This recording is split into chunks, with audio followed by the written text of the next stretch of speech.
Salve, salve.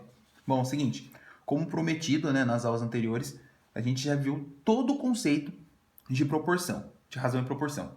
Agora, vamos fazer alguns exercícios que eu acho interessante de a gente começar a trabalhar junto e a gente discutir nas aulas e vocês conseguirem fazer outros, porque é muita interpretação de texto, certo? Esses exercícios que eu estou fazendo aqui, eles vão aparecer muito poucos, quase nada de anos para frente, tá?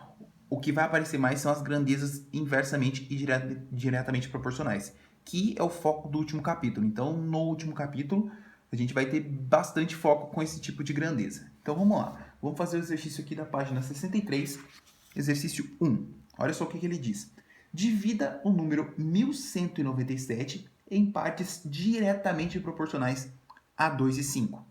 Certo? Então, eu vou pegar o número 1197 e pegar duas partes. Eu sei quais são essas partes? Não. Então, eu vou colocar com x e y. A única coisa que eu sei é que elas são proporcionais a 2 e 5, respectivamente. Então, essas duas partes somadas dão 1197. Então, quer dizer que o x vai ser proporcional a 2 e o y vai ser proporcional a 5. Exatamente isso que eu vou fazer aqui. Então, vamos montar a proporção entre eles. Tá vendo? Olha só. Se eu pegar x dividido por y, eu posso muito bem colocar 2 dividido por 5. X está para y, assim como 2 está para 5. Isso é uma proporção, certo? E aí eu vou aplicar uma daquelas propriedades que eu falei que são um pouco usuais. Então eles vão aparecer agora e você vai quase nunca usar, certo? Porque normalmente ele dá algum exemplo, alguma grandeza, aí você vai conseguir compará-las. Aqui não. Então aqui é mais robótico, por isso que eu quero fazer com vocês. E aí eu faço aquela propriedade onde eu posso somar aqui um consequente das duas razões. Então, olha só, tá vendo? X mais y dividido por y é igual a 2 mais 5 dividido por 5. Proporcionalmente, isso vai ser semelhante. E aí, eu vou fazer o quê? Por que eu fiz isso? Porque eu sei que a somatória das duas partes dá 1197, que é o que eu vou substituir aqui. Aí eu vou conseguir achar o y por forma de equação. Então, olha só, x mais y é igual a 1197 dividido por y. É igual a 2 mais 5, certo? Que dá 7, dividido por 5. Agora, multiplicando em cruz, eu vou resolver essa equação. 7 vezes y é igual a 5 vezes 1197. 5 vezes 1197 dá 5.985.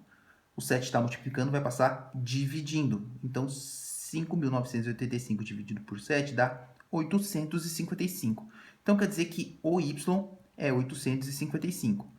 Aí, eu aplicando aqui nessa formulinha aqui, o que vai acontecer? X mais 855 é só subtrair, certo? Passa para lá subtraindo. 1197 menos 855 dá 342. 342 é proporcional a 2 e o y é proporcional a 5. Maravilha? Então, quero fazer nessa mesma página o exercício 3. Que daí a gente vai aplicar aquela outra propriedade e ela não vai aparecer muito mais do que isso, não. Aí, olha só, sabendo que os ângulos internos de um triângulo são diretamente proporcionais aos números 2, 3 e 4, tem-se que suas medidas valem. Então, olha só, esse é um bom exercício para a gente fazer junto. Por quê? Porque se você não lembrar que o somatório dos ângulos internos dentro de um triângulo dá 180, você vai errar esse exercício. Então, olha só, aqui, tá vendo que os ângulos são proporcionais a 2, 3 e 4. Eu posso muito bem colocar aqui, ó, x está para 2, assim como y está para 3, e assim como z está para 4. A proporção está estabelecida. O que eu vou aplicar? Vou aplicar aquela propriedade onde eu somo os antecedentes e os consequentes. Tá vendo? Eu vou chamar x mais y mais z. Em cima, 2 mais 3 mais 4. Embaixo. E isso vai rolar proporção. E a somatória desses ângulos dá 180. Isso aqui estava escondido, estava obscuro no exercício. Então vai ficar o quê? 180 sobre 2 mais 3 mais 4. 2 mais 3, 5, mais 4, 9. 180 dividido por 9, 20. Então quer dizer que a base dessa proporção vai ser em função do 20. Então quer dizer que x sobre 2, ou x está para 2, é igual a 20. X sobre 2 é igual a 20, o 2 está dividindo, passa multiplicando. Quer dizer que o ângulo vai ser 40 graus. Y dividido por 3 é igual a 20. O 3 está dividindo, passa multiplicando, y é igual a 60. Z dividido por 4 dá 20. 4 vezes 20, 80. Se eu somar 4 mais 60 mais 80 dá os meus 180. Viu? Sempre a geometria vai ter que a gente estar na ponta da língua, senão pode dar ruim. E aí, vamos lá fazer mais um aqui, agora da página 64, continuando aqui o exercício 4. Olha só, agora um problema mais do cotidiano. Um pai deseja dividir R$ 800 com seus 2 filhos de 10 e 15 anos em quantias diretamente proporcional às suas idades. Maravilha? Quanto recebem respectivamente o filho mais novo e o filho mais velho. Então, olha só, eu vou pegar R$ 800 e dividir em 2 filhos. Quer dizer que as divisões vão ser proporcionais às idades. Então, as partes divididas, somadas, vão dar o meu total de 800. Então, essa é a primeira equação que a gente tem que montar aqui.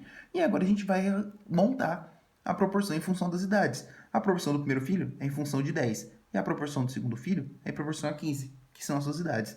Então, eles vão receber proporcional. É uma boa, o pai pode fazer isso em casa, né? Faz isso aí com os irmãos também.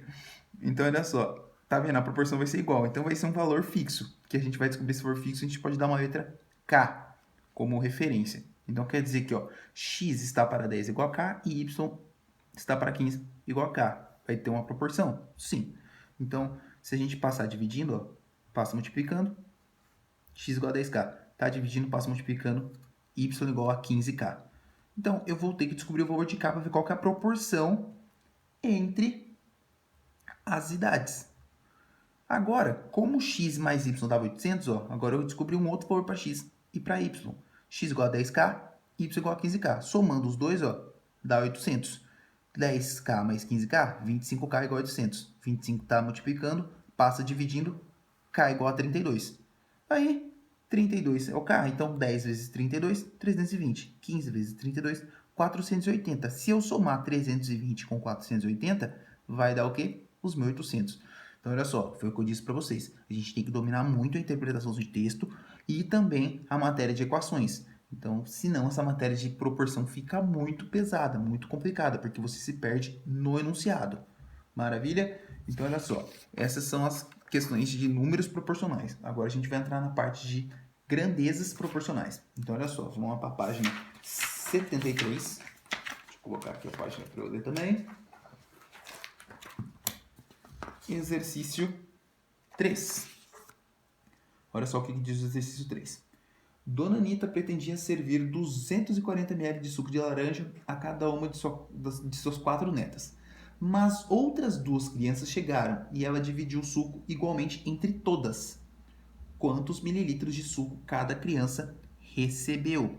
Então, vamos lá analisar o que aconteceu. Bom, estava lá a avó com seus 4 netinhos. Maravilha? E aí chegou 2 crianças. Antes, ela ia pegar esses 240 e dividir entre as 4. Só que chegou mais 2.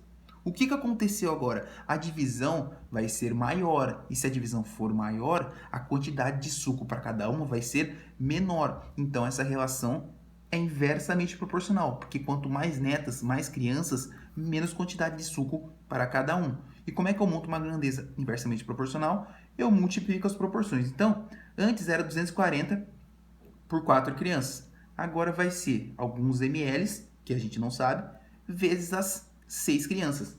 Agora, eu resolvo essa proporção aqui.